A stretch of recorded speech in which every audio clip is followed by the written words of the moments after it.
There's a specific kind of stupidity that requires an audience. It's not enough to have a bad idea. You need witnesses.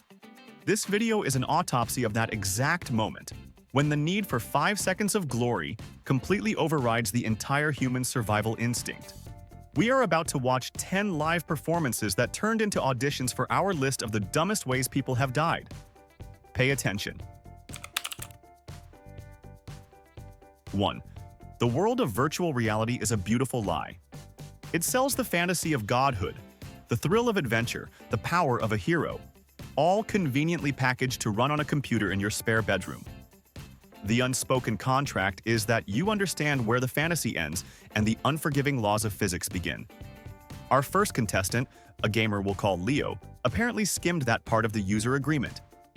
Leo didn't just play video games, he mainlined them. His drab apartment was less a home and more a biological support pod for his far more exciting life inside the sprawling fantasy epic Ethelgard's Reckoning. He was on the cusp of true gaming immortality, facing down the final boss on the final quest that would get his name on the server's leaderboard. The only thing holding him back was reality itself. His apartment was too small. Every time he swung his enchanted virtual warhammer, he risked decapitating a houseplant or putting his fist through the drywall. So, in a moment of what he undoubtedly considered galaxy brain thinking, he found the perfect solution.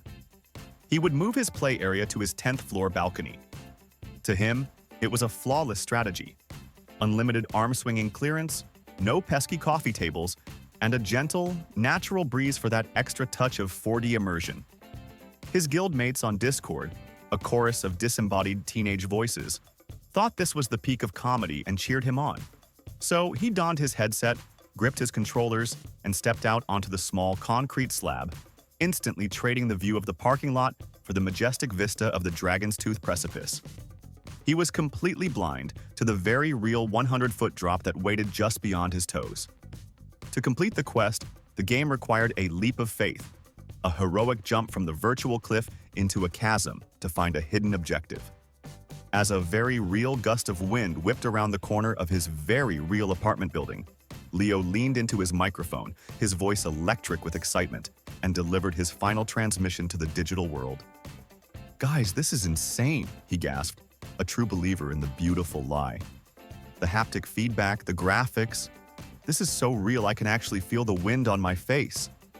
Spurred on by the cheers in his headphones, he took a heroic breath, bent his knees, and placed his hands on what his brain told him was the craggy edge of a fantasy cliff.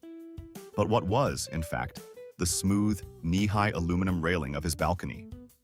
He then launched himself forward with all the conviction of a true hero.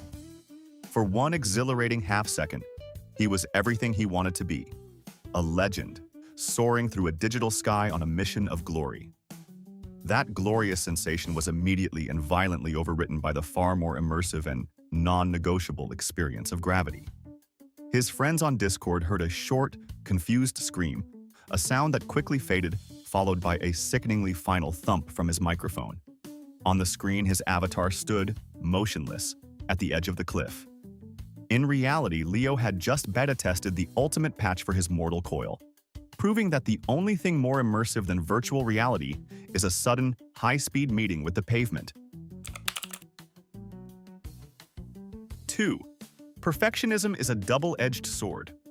On one hand, it drives innovation and greatness. On the other, it can convince you that you're smart enough to outsmart basic human biology. An amateur sound engineer named Trent had forged this sword, sharpened it, and was now preparing to fall on it. His masterpiece was his basement recording studio. To call it a room was an insult. It was a hermetically sealed acoustic nirvana, a scientifically calibrated womb of silence he had spent years and a small fortune constructing. The door wasn't just a door, it was a 300-pound behemoth of solid maple and acoustic baffling that sealed with the deeply satisfying kerthunk of a Cold War-era bunker hatch. Trent was, to put it mildly, insufferably proud of his creation. During a band practice, the drummer, a simple man with functioning lungs, made the grave error of mentioning that the room was getting a little stuffy. This was not a complaint, it was blasphemy. Trent immediately mounted his soapbox, launching into a long-winded sermon about sonic integrity, and the absolute necessity of a sealed environment. To drive his point home and cement his status as the smartest man in the room, he made a boast that would tragically prove his own point. "Stuffy? It's perfect," he sneered. "This room is so airtight, it's like a bank vault. I bet I could last an hour in here with no problem. Come on, lock me in. Time me." His bandmates, sensing a golden opportunity to get an hour of blessed relief from his lectures, eagerly accepted the challenge.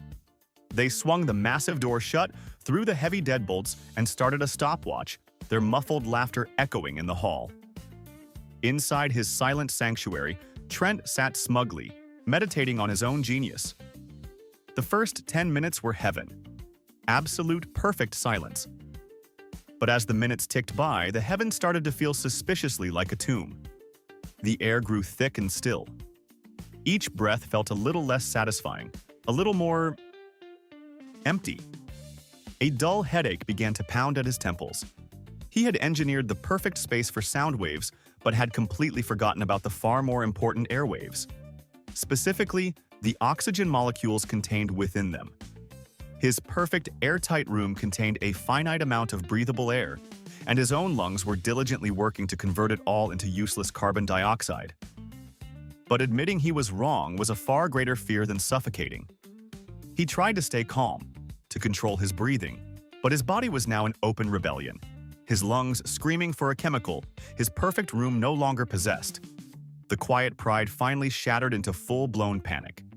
He scrambled to the door, pounding his fists against the unmoving slab, his terrified screams completely and perfectly neutralized by the very soundproofing he was so proud of. An hour later, his friends cheerfully unlocked the door, ready to hit him with a chorus of "I told you so's." They found him slumped on the floor in the still, silent, and now dangerously low oxygen air of his perfect creation. He had successfully proven his point. His studio was so airtight, so perfectly sealed from the outside world, that it could not even sustain a single human life. 3. In the testosterone-fueled world of a heavy-duty mechanic shop, respect isn't given, it's earned. It's earned through knowledge, skill, and occasionally through an act of such profound weapons-grade stupidity that it becomes the stuff of legend. Our next legend is a grizzled mechanic named Gus, a man who had a deep, spiritual connection to well-made products. His latest obsession was a monstrous new truck tire, the Rhino Core X-Treme 5000. To Gus, this wasn't just a tire. It was the pinnacle of human achievement, a circle of rubber and steel so tough it could probably survive re-entry from orbit. When the younger mechanics, who were more impressed by fuel efficiency than by aggressive-looking tread, scoffed at the tire's sky-high price, Gus took it as a personal attack on his entire belief system. A friendly shop debate quickly escalated into a high-stakes demonstration of brand loyalty. "You think this is just marketing?" he roared, slapping the tire's beefy sidewall. "This thing is military grade. You couldn't pop it with a cannon." He saw the doubt in their eyes and knew what he had to do. This was his moment. He wrestled the massive tire over to the shop's main compressor, a terrifying piece of equipment that could inflate a hot air balloon in under a minute, and jammed the air chuck onto the valve stem. He gathered his flock of apprentices around him like a preacher at a revival. "You want to see what real engineering looks like?" he boomed, his voice echoing through the garage. "Watch the meter. This thing is a beast." The compressor roared to life, and the tire, already inflated to its factory, spec 120 psi, began to swell like a monstrous black python that had swallowed a pig. The needle on the pressure gauge, which had a red warning zone that started at 150 psi, began its steady climb into the territory of bad ideas. 160, 190, 23 psi. The tire was now visibly straining, the rubber groaning and stretching into a cartoonish, bulging parody of its former self. But Gus, standing directly next to it like a proud father, just laughed. He was completely deaf to the laws of physics, which were screaming that he had turned the tire into a pipe bomb with a rubber casing. There is no such thing as indestructible. There is only hasn't violently disintegrated yet. At an insane 250 psi, the tire's structural integrity finally gave up. It didn't just pop, it exploded with the force of an anti-tank mine. The resulting shockwave blew out the lights, rattled tools off the walls, and sent a wave of concussive force through the building. Gus, who was standing at ground zero of this rubber cataclysm, was instantly converted from the tire's biggest fan into its first and only victim, providing a fatal and unforgettable lesson that military grade is not the same thing as idiot-proof. 4. In the vast, glittering coliseum of the internet, there are countless ways to become famous. You can be talented, you can be beautiful, or you can take the glorious shortcut and just be incredibly reckless. Our next contestant, an online fitness influencer who went by the name Iceman Chad, was a devout follower of the third path. Chad's entire brand was built on the philosophy of mind over matter, a concept he used to justify doing increasingly stupid things for views. His latest and greatest idea was to set an unofficial world record for ice bath endurance, all on a live stream for his adoring fans, the Chad Pions. He filled a galvanized steel tub in his backyard with hundreds of pounds of ice and water, creating a frigid soup that would make a polar bear reconsider its life choices. Wearing nothing but a pair of garishly bright athletic shorts and a thick layer of self-satisfaction, he lowered himself into the icy abyss. The initial shock was immense, a full-body electrical jolt that made his skin turn a fetching shade of boiled lobster. But he powered through it, a triumphant grin plastered on his face for the camera. His followers flooded the chat with fire emojis and praise for his mental fortitude. "See, guys?" he chattered through clenched teeth, his breath misting in the air. "It's all in your head. The cold is just a feeling. Mind over matter. Watch me conquer it." For the first 10 minutes, he was a king, a modern-day Viking proving his dominance over the elements. But the elements were not impressed by his follower count. His body, which operated on the unchangeable laws of thermodynamics and not on inspirational quotes, began to wage a desperate, losing war. The first stage of rebellion was shivering, a violent, uncontrollable tremor that shook his entire frame. To his audience, this was part of the show, a sign of his epic struggle. To any medical professional, it was a screaming red flag, the body's last-ditch, fuel-burning effort to generate heat before it started shutting down critical systems. Chad, the ultimate master of his own domain, saw it as weakness. He fought to control the shivers, tensing his muscles and focusing his chi, which only wasted more precious energy. His speech started to slur, his thoughts growing fuzzy and slow, a symptom he heroically ignored as he continued to offer platitudes to his viewers. The shivering eventually slowed, then stopped. In his fog-addled brain, this was a sign of victory. He had conquered the shivering. In reality, his body had simply run out of fuel and was now entering the final fatal stage of severe hypothermia. His core temperature plummeted, his heart rate became erratic, and his brain, starved of warmth and oxygen, began to shut down. His last act on the live stream was a slow, confused blink and a faint, triumphant smile before his eyes rolled back and he slumped sideways into the icy water, a silent, frozen monument to the fact that while the cold may be a feeling, cardiac arrest is a very real, very permanent medical condition. 5. There is a certain type of genius that exists only in a backyard, usually fueled by cheap beer and a fundamental misunderstanding of Newtonian physics. This was the genius of Kevin and his band of merry idiots, who, after watching one too many cartoon reruns, decided to build a full-scale human slingshot. Their materials were a testament to their ambition. 2 massive telephone poles sunk into the ground, 100 feet of industrial-grade surgical tubing, and a forklift to provide the tension. The payload was to be Kevin himself, nestled safely inside an inflatable kiddie pool shaped like a smiling frog. The target was a small lake about 300 yards away. The goal was glory. They spent an entire Saturday assembling their contraption, their confidence growing with every bolt they tightened. The scientific process for calculating trajectory and tension consisted mostly of one of them squinting and saying, "Yeah, that looks about right." As the sun began to set, the moment of truth arrived. Kevin, wearing a motorcycle helmet and a look of pure, unadulterated confidence, climbed into the frog-themed amphibious assault vehicle, His friend, filming the whole event for posterity and a likely appearance on the evening news, asked if he had any last words. Kevin looked directly into the camera, a hero on the verge of making history, and yelled, "Tell NASA I'm coming for them." With that, the forklift driver was given the signal. The powerful machine reversed, pulling the surgical tubing taut until it strained and creaked with an astronomical amount of stored kinetic energy. The tension was palpable. The air crackled with equal parts excitement and impending disaster.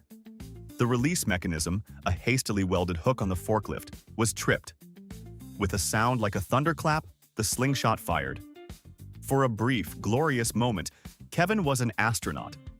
He and his frog raft were launched into the sky with incredible velocity, a beautiful arc against the twilight.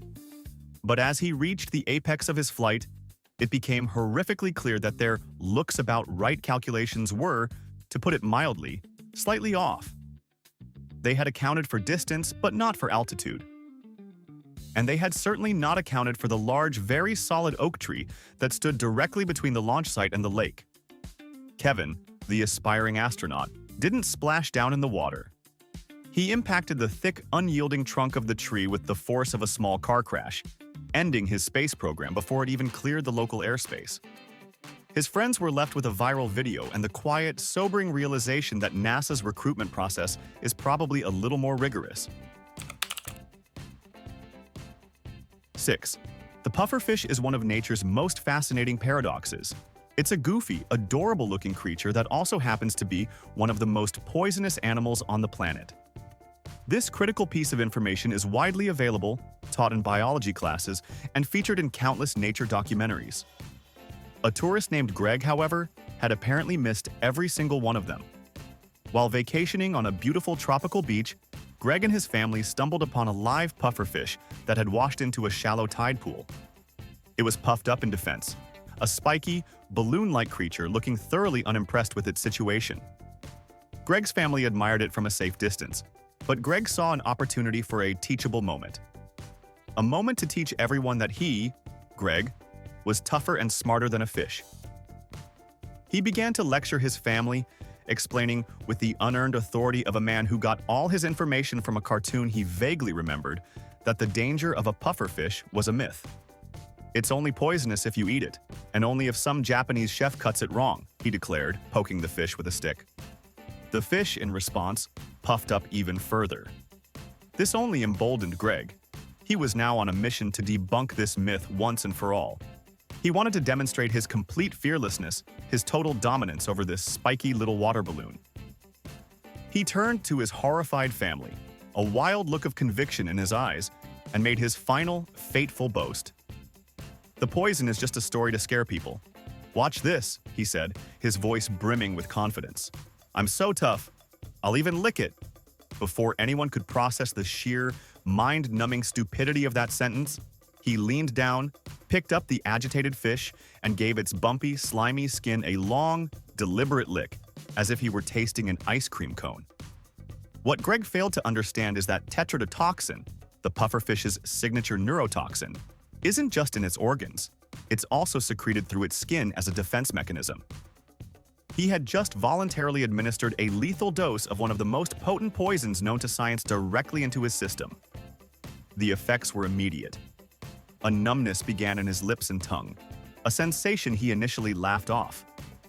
The numbness quickly spread, and his laughter turned to confused panic.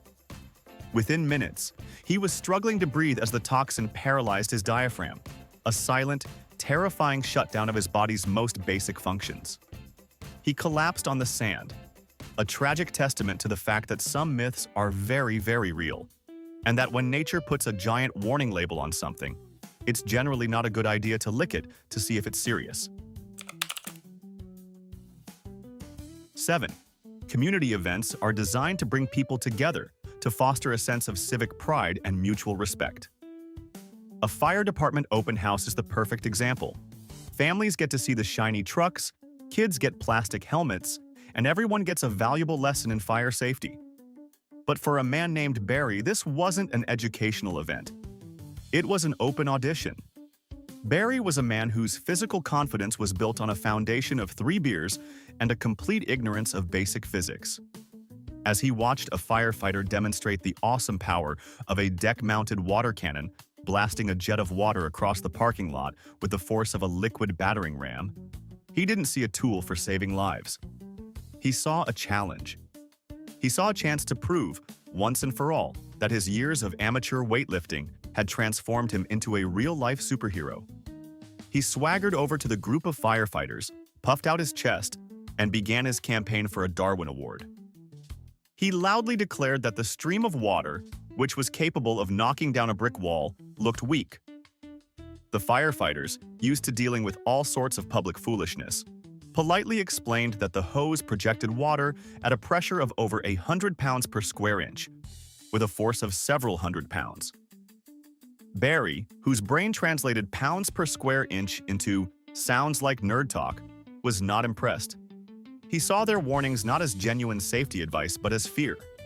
They were afraid of his raw, untamed power. "That's nothing," he slurred, pointing a finger at his own chest. "I bet I could take it. I wouldn't even move." A small crowd, drawn by the spectacle of a man actively negotiating his own demise, began to form.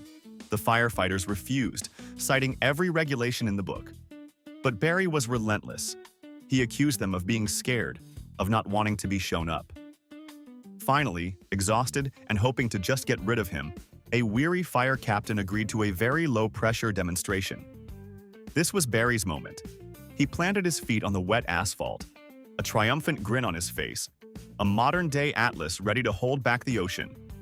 He turned to the crowd, flexed his biceps, and yelled his final words for all to hear. "Go on, hit me with it. I bet I won't even move." The firefighter aimed the nozzle and squeezed the handle, releasing a stream that was, by their standards, incredibly gentle. But the difference between gentle for a fire hose and survivable for a human body is vast. The solid, unrelenting column of water hit Barry square in the chest.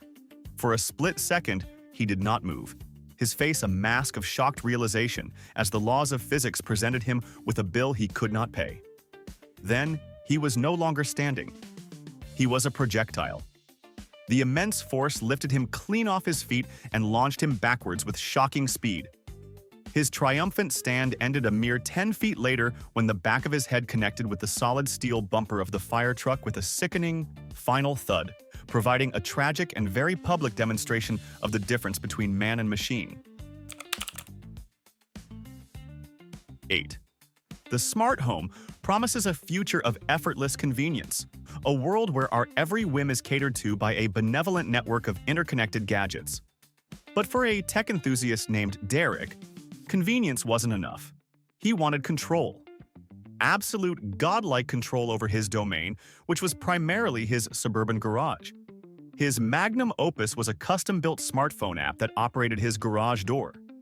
He had spent weeks coding it, bypassing all the federally mandated safety features that lesser minds considered essential. The auto-reverse sensors? Annoying clutter? The pressure-sensitive shutoff? Redundant for a man with his reflexes. He had created a system of pure, unadulterated power, a vertically descending guillotine he could operate from anywhere in the world. He was showing this marvel of engineering to his neighbor Dave, who possessed a healthy and, as it turns out, life-saving dose of skepticism. "Are you sure that's safe?" Dave asked, eyeing the heavy door. Derek let out a condescending scoff, the laugh of a genius who is forced to explain his brilliance to a simpleton. "Safe? It's perfectly safe. I have total control," he boasted, tapping his phone screen. "The future is here, man. Watch. I'll close it right down to my chest and stop it on a dime." To demonstrate his system's flawless precision and his own nerves of steel, he lay down on the cold concrete floor directly under the heavy door, a stunt that combined the thrill of a magic trick with the intellect of a speed bump. He held his phone up, positioned his thumb over the close button on his custom app, and began his final performance. The door began its descent. "See? Smooth as silk," Derek narrated, as the shadow of the door crept down his body. "I'll just let it get close, real close," and he went to tap the stop button. But in that exact moment, His phone, which was busy processing a dozen background app updates and a notification from a pizza delivery service, decided to lag. For a single critical, soul-crushingly long second, the screen was unresponsive. The dime he was planning to stop on came and went. The app, a moment too late, finally processed his command, but the multi-hundred-pound door, which operated on the unlaggy principles of momentum and gravity, had already made firm, intimate contact with his sternum. Dave could only watch in horror as his neighbor's demonstration of total control ended with him being fatally and ironically crushed by his own brilliant, safety feature-free invention, a tragic victim of a poorly timed software glitch. 9. Every great party needs a centerpiece, a moment that everyone will remember. For a man named Carl, who fancied himself a sort of backyard pyrochemist, that moment was going to be the lighting of the bonfire. But Carl was not a man to be satisfied with matches or a simple lighter. That was for peasants. He wanted magic. He wanted spectacle. He had recently discovered a life hack video on a shady corner of the internet that showed how to create a dramatic, self-igniting chemical fire. The recipe called for a charming cocktail of common household chemicals that, when mixed, would burst into a glorious, multicolored flame.